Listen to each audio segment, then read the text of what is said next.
If you like the video, make a drink and subscribe to the channel. The general rule for an automaker refresh is to add a little power, change the grille or headlights a tad, and maybe lower the car an imperceptible amount to add another bullet point to the list of changes.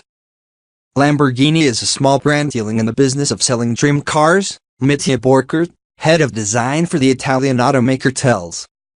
And for buyers that may already own the Huracán, a new grille and an extra 20 horsepower isn't quite a new dream. It doesn't reflect the super sport ideal that's at the heart of every Lamborghini, and has even injected itself, as much as reasonably possible, into the brand's new Urus SUV. The Evo does add power, however, and Lamborghini's V10-1 that debuted in 2003 on the Gallardo, now rips 631 horses and 443 pound-feet of torque. Or the same as one of the world's foremost track attackers, the Huracán Performante. That's also 29 horsepower and 30 pounds-foot up from the standard Huracán. But as Maurizio Regani, Lambo's chief technical officer tells, each additional horsepower must be justified. Lamborghini will only add it if it improves performance and makes the car more fun to drive. Thus, the primary focus for Evo was the vehicle's dynamics, and not just adding power for bragging rights. While the Evo doesn't get the ALA active aerodynamic system that comes on the Huracán Performante, its aerodynamics do receive an exceptional amount of consideration. Lamborghini gave every element of the car a once-over, Regani says, and the changes are staggering. There's a new front splitter with an integrated wing and a new air curtain to help with cooling while also directing airflow away from the front wheels, which can cause turbulence at speed. The underbody is optimized. The back is also reworked, and for all of Lambo's efforts, the Evo scores 6 times the downforce and is 7 times more aerodynamic than the prior Huracán. Such staggering aerodynamic improvements make us wonder how the standard Huracán actually fared in those departments. The back end of the Evo looks visually distinct. Lamborghini moves the twin exhaust pipes up, which results in a rear end that more closely resembles the brand's GT3 race cars. While the interior looks familiar, the new capacitive-touch 8.4-inch Mi screen is impossible to ignore. It's similar to the one you can find on the Urus, and even includes a lap timer with various telemetry details available. Lambo enthusiasts will appreciate the vehicle dynamics page that includes the current steering angle and torque distribution across the axles.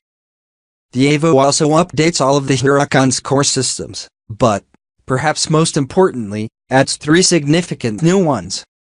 Lambo's newest car gets a brake-assisted torque vectoring system and all-wheel steering to help it keep up with the competition. At the heart of all this is the Lamborghini Dinamica Veicolo Integrata, or LTV. Serving as the new brain of the car, LTV is constantly pulling data on how the Evo is performing, and subsequently adjusting things accordingly. But more than reacting, Lambo's engineers tell us LTV is predicting. In what is a feed-forward system, the CPU calls on gyroscopes and sensors that are monitoring the car's center of gravity, the wheels, and load transfer in the body roll, pitch, and yaw. All of this info is used to anticipate the driver's next moves. And while it might sound like Lamborghini is trying to keep pace with McLaren in the technical department, the desired outcome is purely Lamborghini. With several laps spread over a full day at Bahrain's Formula 1 track, we got well acquainted with the Huracán Evo. The track's 15 corners, 3 long straights, and elevation changes are perfect high-speed environments to test acceleration and braking, as well as load transfer. Once in the car, we lift the red ignition cover and press the raucous V10 engine start-stop button. Like the standard Huracán, the Evo has 3 driving modes: Strada for the street or highway, a sport mode that compellingly growls to life even at idle, and Casa, which is essentially a track mode. As we had limited time on the track, we skipped Strada in favor of sport. Trailing a Lamborghini instructor car, we head out of pit lane and approach turn 1. Where we're immediately giving the standard 6-piston front and 4-piston rear calipers their first scrub of speed against the massive carbon ceramic discs before we take a hard right into the first turn. The braking response is reassuringly sharp. It's needed on a car that can hit 60 miles per hour in just 2.8 seconds and boasts a 201 mile per hour top speed. The steering has a variable ratio, but we seem to be in tune with it, as the left-right lefts of the next turns are over in a blink.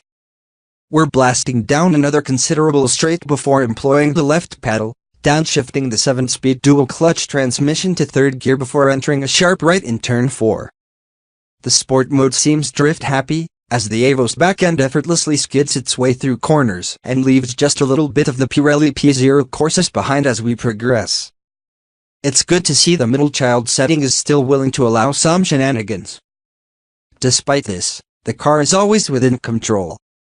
This is more a credit to Lamborghini for making the Evo's handling both accessible and fun.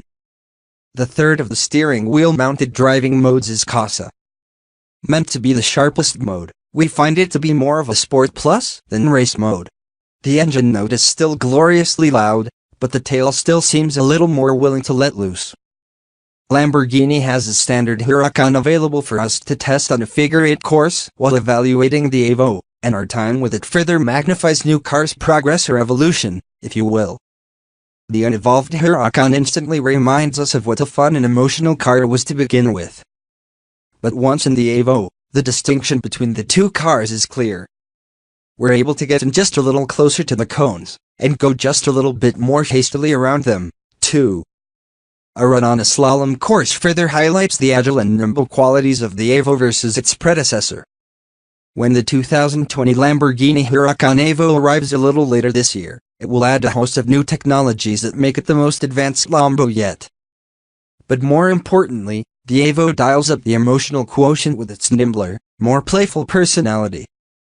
Despite an abundance of performance, the Evo makes driving a 631 horsepower beast approachable to drivers of varying skill levels. Truly an evolved Huracán, the Evo is quite aptly named.